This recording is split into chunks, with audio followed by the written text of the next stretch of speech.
Hello दोस्तों, आज हम पढ़ने जा रहे हैं बिहार बोर्ड क्लास 8 का चैप्टर नंबर 13 साइंस का तारे और सूर्य का परिवार। दिन रात का होना, तड़ित का कौंधना, चंद्र ग्रहण, सूर्य ग्रहण, चंद्रमा की कलाएं आदि प्राकृतिक परिघटनाएं प्राचीन काल से ही मानव को उद्वेलित करते रहे हैं। इनके होने के कारणों को जानने का प्रयास मनुष्य निरंतर करता रहा है। पहले यह मानता थी कि पृथ्वी चपटी है। सूर्य के प्रकाश से बनने वाली छाया एवं छाया के आकार में होने वाले परिवर्तन आदि का अध्ययन विश्लेषण करते यह स्थापित हुआ कि पृथ्वी जो है ना, गोल है।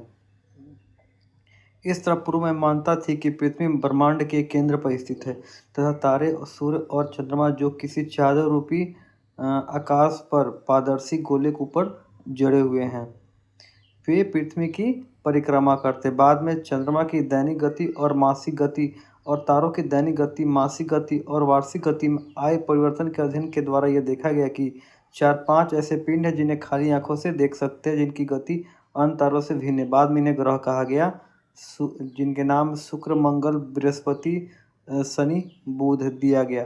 कालांतर में पोलैंड के पादरी खगोलविद निकोलस कोपरनिकस ने अपने अध्ययन से एक क्रांतिकारी मॉडल प्रस्तावित किया, जिसमें उन्होंने सूर्य को ब्रह्मांड के केंद्र में मानते हुए पृथ्वी एवं अन्य को सूर्य की परिक्रमा करते हुए बताया।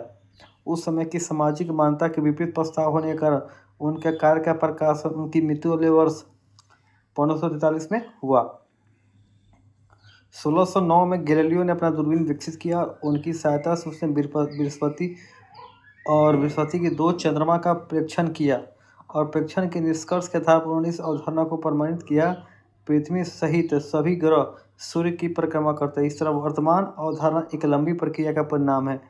ठीक है, इस बार हम समझ सकते हैं कि विचार अवधारणा विकसित एवं परिवर्तित होती रहती है। सूर्योदय के समय से सूर्यास्त तक सूर्य की स्थिति में होने वाले परिवर्तन पर ध्यान दीजिए। ठीक है, ये क्रियाकलाप दिया हुआ है। इसमें करना क्या है, आपको समय लिखना है, किस समय में छाया की लंबाई कितनी थी और सूर्य का स्थिति उस वक्त कहाँ था, ये लिखना है। ये क्या बता सकते किस समय आपकी छाया सबसे लंबी बनती है, किस समय आपकी छाया सबसे छोटी बनती है। पृथ्वी का घूमना पूर्व से पश्चिम या पश्चिम से पूर्व, ये टॉपिक है। किसी मैदान में एक ही स्थान पर तेजी से घूमने पर आसपास की वस्तुएं किस दिशा में घूमती हुई प्रतीत होती है। किसी रेलगाड़ी या बस में यात्रा करते समय नदी के वृक्ष, मकान और गमन के विपरीत दिशा में गतिमान प्रतीत होते हैं। सूर्य भी पूर्व में उदय और पश्चिम में अस्त होता प्रतीत होता है। तो क्या इसका अर्थ है कि पृथ्वी जो है पश्चिम से पूर्व दिशा में घूर्णन करती है। देखिए ये क्रियाकलाप 2 है। इसमें करना क्या है, इसमें दिन में धूप के समय 1 मीटर लंबी और सीधी एक छड़ी लीजिए। 1 मीटर जो पिक्चर में दिया हुआ है। मैदान में साफ और समतल स्थान चुनकर इस छड़ी को वहां खड़ा कर दीजिए जहां पर इसकी स्पष्ट छाया बनती हो। ठीक है, छड़ी की छाया के सबसे ऊपरी बिंदु को पत्थर या किसी वस्तु से चिन्हित कीजिए। इसे मतलब चित्र में दिखाया गया है। 15 मिनट बाद पुनः छाया के ऊपरी बिंदु को चिन्हित कीजिए और इसे ब से दर्शाइए। अब आप इस प्रकार खड़े हो जाइए कि चिन्ह अ आपके बाएं तरफ और चिन्ह ब आपके दाएं तरफ रहे।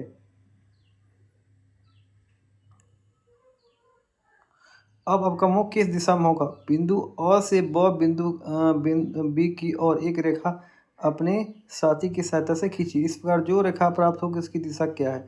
यह स्थिति पृथ्वी के किसी भी स्थान पर सत्य हो तब बताइए पृथ्वी किस स्थान पे घूम रही है। चलिए, आकाश में क्या है, आकाश में दिन के समय और तथा रात के समय क्या क्या दिखता है, इसका चित्र बनाइए। आप लोग रात को आकाश में अत्यधिक संख्या में चमकीले पिंडों को देखते हैं। इनमें सबसे अधिक चमकने वाला पिंड चंद्रमा है। चंद्रमा, ग्रह, तारे और अन्य सभी पिंड खगोलीय पिंड कहलाते हैं। चंद्रमा तो आसमान में देखते ही हैं। क्या आप चंद्रमा को प्रत्येक रात्रि में देख पाते हैं कि इसकी आकृति में परिवर्तन पाते हैं। अब देखिए, इसमें क्रियाकलाप 3 है। इसमें क्या करना है कि एक पूर्णिमा से दूसरी पूर्णिमा तक प्रत्येक रात को चंद्रमा की आकृति में आए परिवर्तनों का अवलोकन करें, उसकी नोटबुक लिखे। यह नोट करें किस रात्रि को चंद्रमा की दिशा में निकलता है। जिस रात चंद्रमा बिल्कुल गोल दिखाई देता है उस रात को पूर्णिमा की रात कहते हैं। पूर्णिमा की तिथि को चंद्रमा पूरी रात चमकता है। पूर्णिमा के बाद से चांद की आकृति घटे हुए प्रतीत होता है। 14वें-15वें दिन चंद्रमा बिल्कुल दिखाई नहीं देता। जिस रात चंद्रमा बिल्कुल दिखाई नहीं देता वो रात अमावस्या की रात कहलाती है। दूसरे दिन बिल्कुल पतली रेखा के समान चंद्रमा दिखाई देती है। प्रत्येक रात उसकी आकृति बढ़ने लगता है। एक स्थिति ऐसी आती है जब बिल्कुल गोल दिखाई देने लगता है, अर्थात पूर्णिमा आ जाती है। यह क्रम चलता रहता है। क्या आपको मालूम एक पूर्णिमा से दूसरी पूर्णिमा की अवधि कितने दिन की होती है? अब क्रियाकलाप 4 में है कि चंद्रमा की स्थिति के अनुसार हमारे यहाँ कुछ पर्व मनाए जाते हैं। पूरे माह तक दिखाई देने वाले चंद्रमा के चमकीले भाग की विभिन्न आकृतियों को चंद्रमा की कलाएँ कहती है। यह कलाएँ क्यों दिखाई देती है, जरा सोचिए। हम जानते हैं कि सूर्य तथा अन्य तारों की तरह चंद्रमा प्रकाश उत्पन्न नहीं करता है। चंद्रमा प्रकाश के परावर्तन घटनाओं के विषय में आप जान चुके। जब सूर्य का प्रकाश चंद्रमा पर पड़ता है तो चंद्रमा की सतह से प्रकाश परावर्तित होकर हमारे दृष्टि पर पड़ता है। प्रकाश चंद्रमा के जितने भाग से परावर्तित होता है ठीक उतना ही भाग हमें दिखाई देता है। अब आप समझ गए होंगे चंद्रमा की कलाएँ क्यों दिखाई देती है।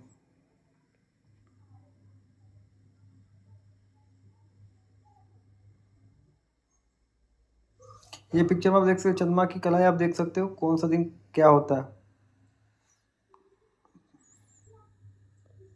ये आप चंद्रमा का पथ देख सकते हैं। चंद्रमा इस तरह, ये चंद्रमा की आप सतह देखिए पिक्चर में। देखिए चित्र में आपने क्या देखा। कवियों और कहानीकारों के लिए चंद्रमा एक आकर्षक पिंड रहा है, परंतु जब अंतरिक्ष यात्रियों ने चंद्रमा पर कदम रखा तो चंद्रमा की सतह को धूल से भरा हुआ पाया। इस पर गड्ढे हैं, खड़े ढाल है, ऊंचे पर्वत है।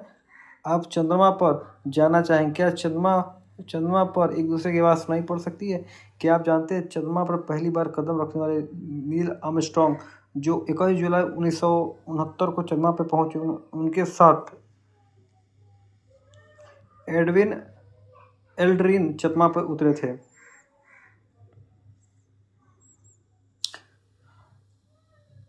अंधेरी तारे के बारे में है कि अंधेरी रात में जब आकाश साफ हो तो तारों को देखने का मजा ही कुछ और है। क्या सभी तारे समान रूप से चमकीले? क्या सभी तारे एक ही रंग के? वास्तव में तारे अपना प्रकाश उत्सर्जित करते हैं। सूर्य भी एक तारा। अन्य तारों की अपेक्षा सूर्य बड़ा क्यों दिखाई देता है? दिन के उजाले में तारा क्यों नहीं दिखाई देता? ठीक है। आपके नज़दीक रखा फुटबॉल अथवा 100 मीटर की दूरी पर रखा फुटबॉल में कौन बड़ा प्रतीत होता है? सूर्य की तुलना में अन्य तारे हमसे लाखों गुना अधिक दूरी पर स्थित है, इसलिए तारे बिंदु जैसे प्रतीत होते हैं। सूर्य पृथ्वी से लगभग 15 करोड़ किलोमीटर दूर है। सूर्य के बाद दूसरा निकटतम तारा अल्फा सेंटोरी है जो पृथ्वी से लगभग, आप गिन सकते हो कितना दिया हुआ का सैकड़ों हजार, 10,000, लाख, 10 लाख, करोड़, 10 करोड़, अरब, 10 अरब, खरब, 10 करोड़, बहुत आगे है। कुछ तारे इससे अधिक दूर है। इतना अधिक दूरियों को पढ़ना लिखना आसान नहीं, इसलिए अधिक दूरी के लिए प्रकाश वर्ष मात्रक के रूप में प्रयुक्त होता है। ये प्रकाश द्वारा एक वर्ष में तय की गई दूरी है। प्रकाश की चाल जो है ना 3 लाख किलोमीटर पर सेकेंड है, यानी 1 सेकेंड में 3 लाख किलोमीटर चल जाता है प्रकाश की चाल। समझ रहे? वास्तव में दिन के समय भी आकाश में तारे होते हैं, परंतु सूर्य के तीव्र प्रकाश के कारण हमें दिखाई नहीं देते। कुछ प्रमुख तारों व तारों के समूह का आकाश में तारों को लगभग 2 घंटे तक परीक्षण करें। क्या आप आकाश में तारों की स्थितियों में कोई परिवर्तन होता पाते हैं? आप पाएंगे तारे पूर्व से पश्चिम की ओर गति प्रतीत करते हैं। कोई तारा जो सूर्यास्त होते ही पूर्व में उदय होता है, सामान्यतः सूर्योदय से पहले पश्चिम में अस्त हो जाता है। तारे पूर्व से पश्चिम की ओर गति करते क्यों प्रतीत होते हैं? तारामंडल में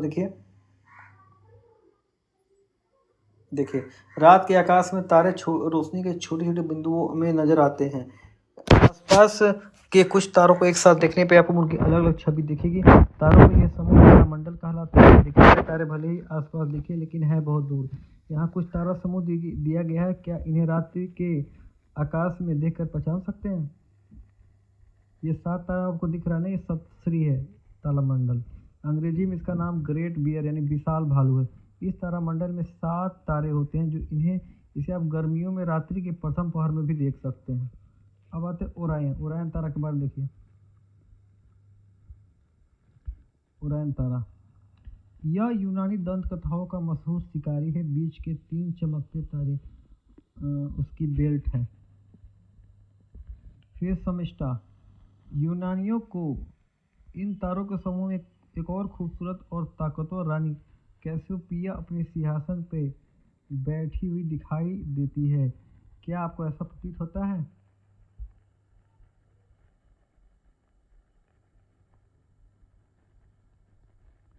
सी तारा मंडल इसमें देखिए, क्या आपको इसमें सी की छवि दिखाई देती है? अब ध्रुव के बारे में पढ़ते, सप्तर्षि या शमिष्ठा नामक तारामंडल को पहचानने के बाद हम इनकी सहायता से आकाश में ध्रुव तारा भी खो सकते हैं। आकाश के उत्तरी भाग में देखिए आपको वर्गाकार सप्तर्षि मंडल दिखेगा, और सर्दी के महीनों में सप्तर्षि रात में न दिखकर सूर्य से कुछ घंटे पहले दिखता है, लेकिन इन दिनों आकाश के उत्तरी भाग में आपको शमिष्ठा नाम के 6 तारों का समूह दिखेगा। ये अंग्रेजी के W अक्षर की आकृति का होता है। फरवरी से अगस्त के महीनों में सप्तर्षि आपको शाम 8 बजे से रात के 12-1 बजे तक दिखता है। इन दोनों तारामंडल की सहायता से ध्रुव तारा आसानी से ढूंढ सकते हैं। यदि आकाश में आपको केवल सप्तर्षि दिखाई दे रहा हो तो उसके वर्गाकार सिरे पर स्थित 2 तारों से होकर गुजरने वाली रेखा का कल्पना कीजिए। ध्रुव तारा इसी रेखा पर उत्तर दिशा में इन दोनों तारों के बीच की दूरी के लगभग 5 गुनी दूरी पर दिखेगा। अगर सिर्फ शमिष्ठा दिख रहा है तो ध्रुव तारा इसके मध्य से गुजरने वाली काल्पनिक रेखा पे पाया जाता है। अब है तारामंडलों की गति। तारामंडल कैसे गति करता है? क्या तारे भी आकाश में चलते हुए दिखते हैं? आकाश में ध्रुव तारा और सप्तर्षि मंडल शमिष्ठा तारामंडल ढूंढ लेने के बाद इसके पथ के अध्ययन के लिए अब हम एक क्रियाकलाप करेंगे। देखिए, 20 सेंटीमीटर लंबा और 20 सेंटीमीटर चौड़ा कागज लीजिए। इसके बीचों बीच 1 सेंटीमीटर व्यास का छेद बना लीजिए और कागज के एक किनारे पर एक्स का चित्र बनाइए, जैसे पिक्चर दिया। अब कागज को इस तरह से पकड़िए कि निशान छेद की तरफ रहे। इस तरह के छेद से ध्रुव तारा देखिए। जब ध्रुव तारा दिखने लगे तो वैसे ही पकड़ के देखिए सप्तर्षि किस तरफ है। आपको जिस दिशा में तारामंडल दिखाई दे, कागज पर उसी दिशा में एक निशान लगा दीजिए तीर का। इस निशान पर अवलोकन का समय नोट कर लीजिए। अब जहाँ खड़े वहाँ आसपास किसी पेड़ या मकान की पहचान कीजिए। अपने कागज पर इस पेड़ या मकान की स्थिति भी चित्र बनाकर दिखाइए। 1-2 घंटे बाद इस क्रियाकलाप को दोहराइए। हर बार अवलोकन करने के लिए उसी जगह खड़े तारे को देखिए। सप्तर्षि मंडल की स्थिति दिखाते हुए तीर का निशान अवलोकन इस पर उस कागज में कीजिए। अपने जिस पेड़ या मकान को पहचानने के लिए चुना था उससे तुलना यह कीजिए ध्रुव तारे की क्या स्थिति वही है या बदल गई। इस क्रिया को 4 बार कीजिए। ध्यान रखिए कागज पर लगा इसका निशान नीचे की ओर रहे। नोट, इस क्रियाकलाप के लिए आप ध्रुव तारा की नजदीक के अन्य पहचान वाले तारों को या तारामंडलों का उपयोग कर सकते हैं। क्या समय के साथ तारा की स्थिति बदलती है? क्या ध्रुव तारा की स्थिति भी समय के साथ बदलती है? क्या सप्तर्षि की आकृति भी समय के साथ बदलती है या पूरे तारामंडल की आसमान में स्थिति बदलती है? देखिए, आकाश में अवलोकन के दौरान हमें सप्तर्षि मंडल ध्रुव तारे की परिक्रमा करता हुआ प्रतीत होता है, परंतु वास्तव में ऐसा नहीं है। पृथ्वी का अपनी धुरी पर घूमने के कारण हमें ऐसा महसूस होता है। ध्रुव तारा पृथ्वी के धुरी के ठीक ऊपर स्थित है, अतः उत्तरी गोलार्ध में पृथ्वी पर से ध्रुव तारा कहीं से भी देखने पर हमें स्थिर नजर आता है। सप्तर्षि मंडल ध्रुव से कुछ कोणीय दूरी पे और वह हमें घूमता हुआ नजर आता है। अब आते हैं आकाशगंगा के बारे में। देखिए, इसका है कि रात को खुले आकाश के एक छोर से दूसरे छोर तक फैली चौड़ी सफेद पट्टी की तरह एक चमकदार रास्ते को पहचानिए। यह चमकदार पट्टी अथवा रास्ता आपको किस दिशा में फैला दिखता है? वास्तव में यह लाखों तारों का एक समूह है। ये तारे हमारी पृथ्वी से काफ़ी दूर है, अतः इनका हमें केवल प्रकाश ही दिख पाता है। यह पट्टी आकाशगंगा। प्राचीन काल में इसकी कल्पना आकाश में प्रकाश की एक बहती नदी से की गई थी। इस प्रकार इसका नाम आकाशगंगा या मिल्की वे पड़ा। आकाशगंगा करोड़ों तारों और बादलों और गैसों की प्रणाली है। इस प्रकार लाखों आकाशगंगाएं मिलकर ब्रह्मांड का निर्माण करती है। हमारा सौरमंडल इसी आकाशगंगा का एक भाग है। अब आते हैं सौरमंडल। सूर्य या इसकी परिक्रमा करने वाले खगोलीय पिंड जैसे ग्रह, धूमकेतु, क्षुद्रग्रह, उल्काओं से मिलकर सौर परिवार बना। सूर्य और पिंडों के बीच गुरुत्वाकर्षण बल के कारण ये पिंड सूर्य की परिक्रमा करते हैं। पृथ्वी भी सौर परिवार का हिस्सा है। इसके अतिरिक्त 7 अन्य ग्रह जो सूर्य की परिक्रमा करते हैं। सूर्य से दूरी के अनुसार इनका क्रम देखिए। सूर्य से दूरी के साथ पहले बुध सबसे नज़दीक, फिर आता है शुक्र, फिर आता है पृथ्वी, यानी पहले बुध, फिर शुक्र, फिर पृथ्वी, पृथ्वी के बाद मंगल। देखिए फिर से बुध, शुक्र, पृथ्वी, मंगल, फिर बृहस्पति आया, फिर शनि, फिर यूरेनस, फिर नेपच्यून। याद आ गया? हाँ। ग्रह की नई परिभाषा के अनुसार 2006 में अंतर्राष्ट्रीय खगोल संघों ने प्लूटो को ग्रह की श्रेणी से बाहर कर दिया 2006 में ही। आइए हम सौर परिवार के कुछ सदस्यों के बारे में जानते हैं। चलिए सूर्य के बारे में। सूर्य हमसे निकटतम तारा है। यह निरंतर विशाल मात्रा में ऊर्जा, ऊष्मा और प्रकाश को उत्सर्जित कर रहा है। वास्तव में सूर्य ग्रहों की ऊष्मा और प्रकाश ऊर्जा का स्रोत है। अब आते हैं ग्रह पे। ग्रह जो होता है ना, तारों के भांति प्रतीत होते हैं, परंतु ग्रहों में अपना प्रकाश नहीं होता। ये केवल अपने ऊपर पड़ने वाले सूर्य के प्रकाश परावर्तित करते हैं। क्या आप तारों और ग्रहों में विभेद कर सकते हैं? तारों के सापेक्ष ग्रह की स्थिति भी बदलती रहती है। प्रत्येक ग्रह एक निश्चित पथ पर सूर्य की परिक्रमा करता है। इस पथ को कक्षा कहते हैं। जैसा कि चित्र से स्पष्ट है, किसी भी ग्रह द्वारा सूर्य की एक परिक्रमा पूरे करने में लगा समय को उस ग्रह का परिक्रमण काल कहते हैं। ग्रह और सूर्य के बीच दूरी बढ़ने पर उसके परिक्रमण काल में वृद्धि हो जाती है। क्या आप बता सकते हैं कि सूर्य की परिक्रमा करते समय ग्रह की आपस में टक्कर क्यों नहीं होती?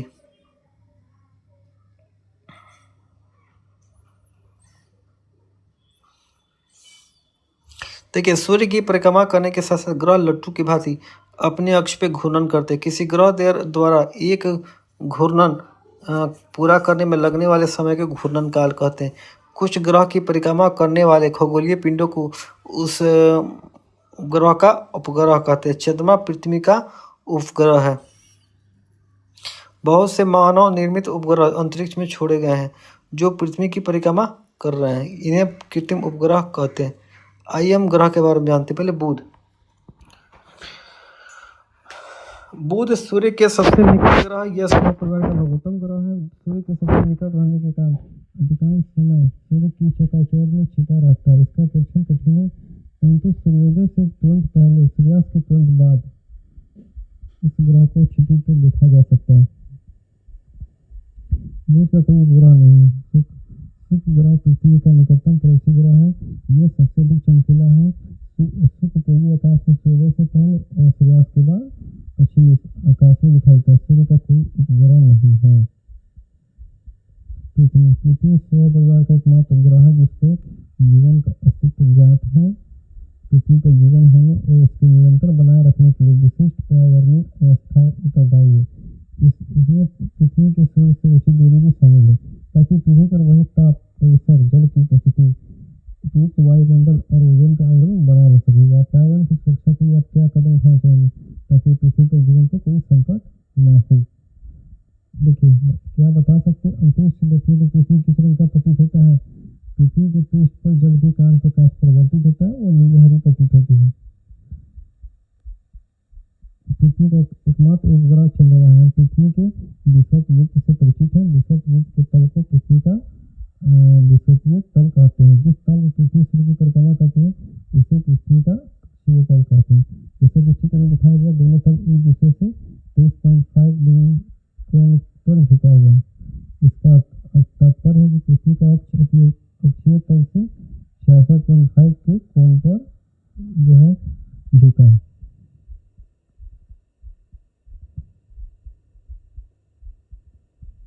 अब आते हैं मंगल के बारे में। मंगल ग्रह पृथ्वी की कक्षा के बाहर का पहला ग्रह है। यह हल्का लाल प्रतीत होने के कारण इसे लाल ग्रह भी कहा जाता है। मंगल ग्रह के दो छोटे प्राकृतिक उपग्रह हैं।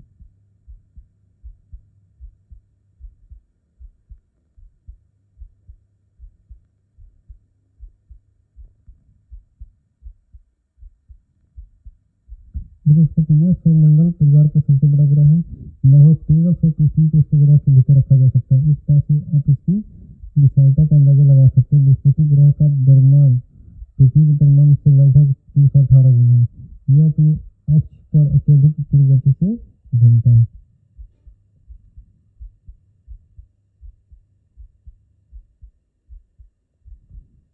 शनि ग्रह पीला रंग का होता है। इसके वलय इसे सौर परिवार में अद्वितीय बनाते हैं। यह वलय नई आंखों से दिखाई देते हैं और छोटी दूरबीन से इस ग्रह का परीक्षण कर सकते हैं। शनि के बारे में रोचक बात है, सभी ग्रहों में सबसे कम सघन है। इसका घनत्व जल गुणों से भी कम है। शनि किसी विशाल जल कुंड में तो तैरेगा ही। यूरेनस और नेपच्यून, ये सौर परिवार का बृहत्तम ग्रह है। इन्हें बड़े दूरबीन से देखना संभव है। यूरेनस की विलक्षण विशेषता इसका अत्यधिक झुका घूर्णन अक्ष है, जो पीछे में आप देख सकते हैं। यूरेनस का झुका हुआ घूर्णन अक्ष।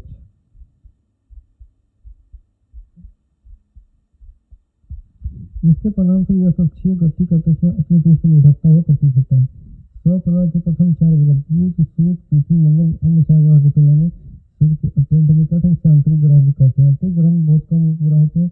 ये ग्रह जो मंगल ग्रह की कक्षा से बाहर, जैसे बृहस्पति, शनि, यूरेनस, नेपच्यून, ये आंतरिक ग्रह की तुलना में सूर्य से अधिक दूरी पे ग्रह कहते हैं। इनके चारों ओर वलय निकाय है। इनकी अधिक संख्या में उपग्रह होते हैं। अब आते हैं सौर परिवार के कुछ अन्य सदस्य। ग्रह के अलावा सूर्य की परिक्रमा करने वाले कुछ अन्य पिंड भी सौर परिवार के सदस्य हैं। क्षुद्र ग्रह मंगल और बृहस्पति की कक्षाओं के बीच काफी अंतराल है। इस अंतराल को बहुत सारे छोटे पिंडों ने घेर रखा है, जो सूर्य की परिक्रमा करते हैं। क्षुद्र ग्रह भी कहते हैं। क्षुद्र ग्रह को केवल बड़े दूरबीन से देखा जाता है। धूमकेतु भी सौर परिवार का एक सदस्य है। वे अत्यंत पर्वतीय कक्षाओं में सूर्य की परिक्रमा करते हैं, किंतु इनका परिक्रमण काल बहुत ही अधिक होता है। आमतौर पर धूमकेतु चमकीले सिर तथा लंबी पूंछ वाले होते हैं। जैसे ही धूमकेतु सूर्य के निकट आता है, इसकी पूंछ आकार बढ़ती जाती है। किसी धूमकेतु की पूंछ हमेशा सूर्य से परे होती है। ऐसे बहुत से धूमकेतु ज्ञात है जो समय समय पर एक निश्चित काल अंतराल पर दिखाई देते हैं। हिरली ऐसा ही धूमकेतु है जो लगभग हर 76 वर्ष के अंतराल पर दिखाई देता है। इसे 1986 में पहली बार देखा गया था। क्या बता सकते हैं अगली बार एक कब दिखाई देने की संभावना है? अमृत उल्काएं और उल्का पिंड। देखिए, बादल रहित अंधेरी रातों में आकाश प्रकाश से कुछ धारियां देखी जाती है। यह प्रकाश पृथ्वी को और आता दिखाई देता है। इसे शूटिंग स्टार या टूटता हुआ तारा कहते हैं। ये तारा नहीं है, उल्का कहते हैं। उल्का समांतर छोटा पिंड होता है। अति तीव्र गति से पृथ्वी के वायुमंडल में प्रवेश करने के कारण ये घर्षण तप्त होकर जलने लगता है और वाष्पित होता है। जलने के क्रम में आकाश में प्रकाश की धारियों के रूप में दिखाई पड़ता है। कुछ उल्का आकार में बड़े होने के कारण पूर्णतः वाष्पित होने से पूर्व पृथ्वी पे आ जाता है। इसे उल्का पिंड कहते हैं। कभी कभी पृथ्वी पर बड़े उल्का पिंडों गिर जाने से किसी बड़े प्राकृतिक घटना होने की संभावना बनी रहती है, परंतु इन पिंडों के पदार्थ के अध्ययन से वैज्ञानिकों को सौर परिवार के पदार्थ की प्रकृति को अध्ययन का अवसर मिलता है। एक नियमित समय अंतराल पर पृथ्वी जब किसी धूमकेतु के पूंछ को पार करती है तो उल्काओं का झुंड निकलता है जो पृथ्वी पर गिरता है। इस आकाशीय घटना को उल्का वृष्टि भी कहते हैं। अब कृत्रिम उपग्रह। मानव द्वारा निर्मित उपग्रह का मानवीय आवश्यकताओं की पूर्ति के पृथ्वी की कक्षा पर स्थापित किया जाता है। कृत्रिम उपग्रह जो होता है ना, प्राकृतिक उपग्रह की अपेक्षा पृथ्वी के अधिक निकट रहकर परिक्रमा करता है। पृथ्वी के विकसित देशों के साथ भारत ने भी बहुत से कृत्रिम उपग्रहों का निर्माण किया और प्रक्षेपण किया। आर्यभट्ट भारत का प्रथम कृत्रिम उपग्रह है। कुछ अन्य भारतीय कृत्रिम उपग्रह हैं, इनसेट, कल्पना, एडुसैट आदि। कृत्रिम उपग्रहों का उपयोग मौसम की भविष्यवाणी